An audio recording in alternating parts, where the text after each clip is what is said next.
Bonjour, nous allons définir à présent le cercle trigonométrique qui va nous permettre de mesurer les angles et les rapports trigonométriques des angles sans faire appel explicitement à un triangle rectangle. Donc le cercle trigonométrique, c'est une sorte de rapporteur qui va qu'on va aligner sur notre angle, enfin plutôt aligner l'angle au cercle trigonométrique. Donc si on prend un angle, on va prendre, il est défini, un angle orienté, est défini par deux demi-droites. La première demi-droite, on va l'aligner sur la partie positive de cet axe horizontal ici, qu'on appelle l'axe des cos.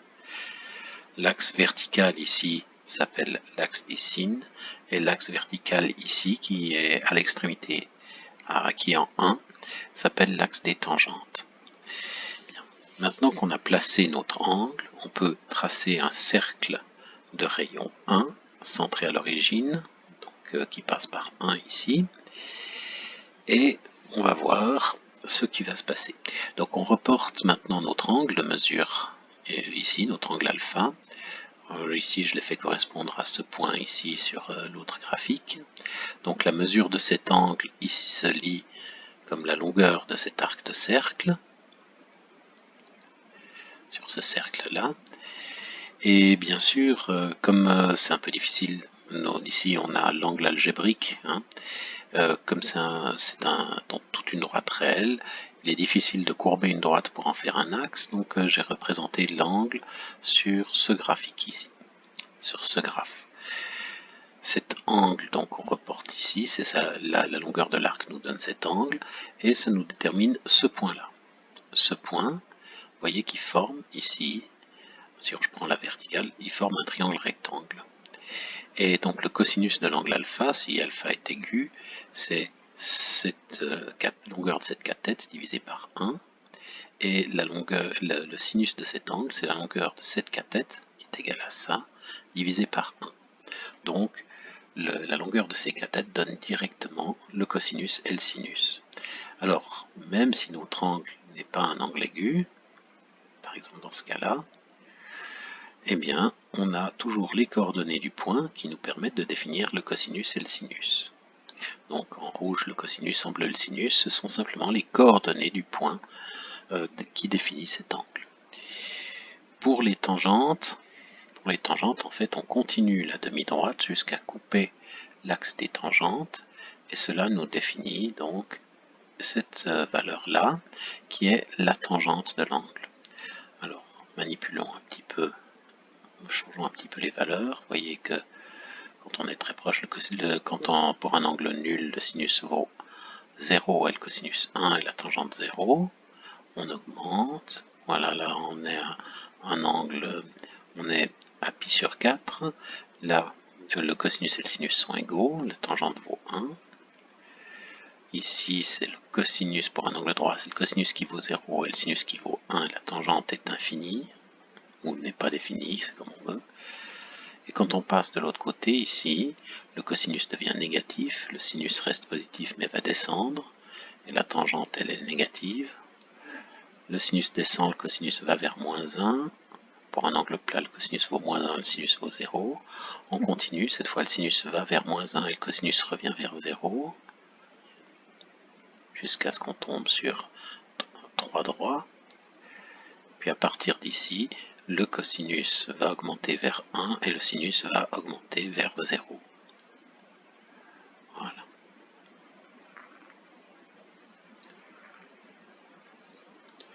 Donc ça permet de définir les rapports trigonométriques pour tous les angles, quels qu'ils soient, même si ce sont des angles algébriques, il suffit de faire un assez grand nombre de fois, il suffit de faire le tour pour nous donner la valeur.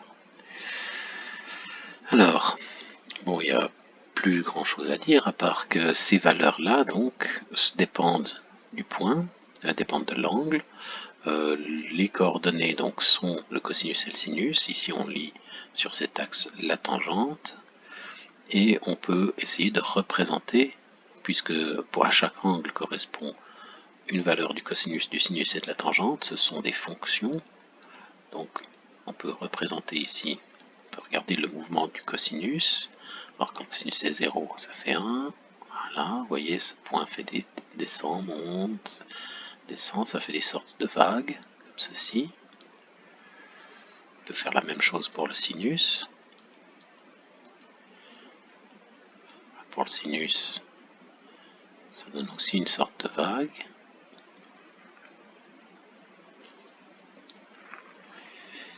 Et pour la tangente, là, c'est... Au départ, ça ressemble un peu au sinus, et puis après, boum, ça explose, ça revient, ça explose, etc. Alors, représentant ces fonctions, on peut simplement prendre ces 3 points et dessiner le lieu de ces points. Voici le lieu du point qui représente le cosinus, le sinus, la tangente. Et les 3 points vont toujours être sur ces courbes.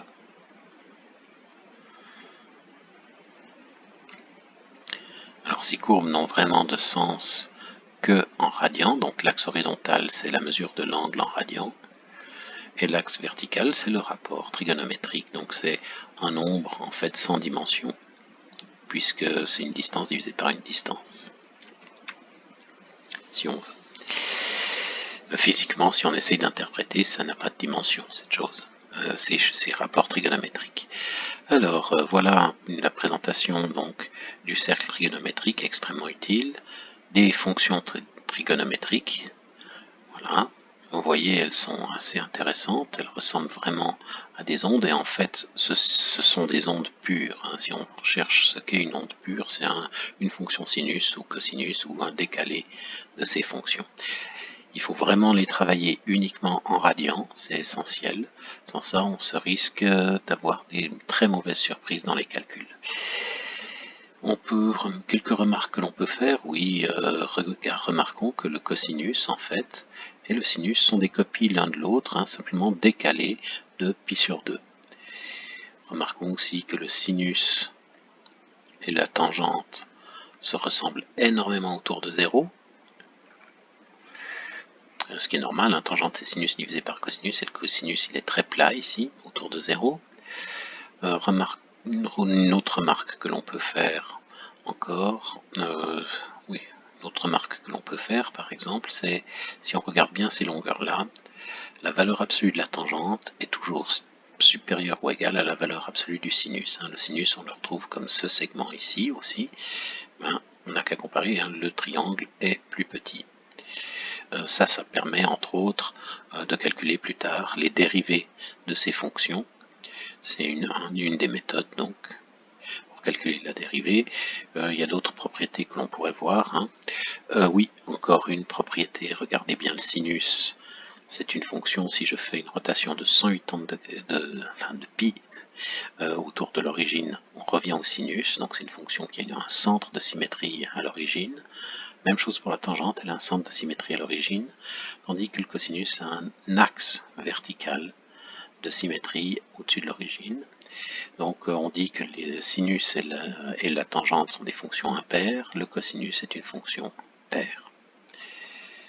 Voilà, ben nous allons bientôt voir les propriétés des rapports trigonométriques, et puis parce qu'il y a énormément de choses à dire qu'on peut faire sur ce cercle trigonométrique. Il y a plein de symétries cachées dans ce cercle, des symétries qui échangent les axes et qui changent les rôles de ces axes. Et puis tout ça donne lieu à des formules trigonométriques que nous verrons bientôt. Bonne journée.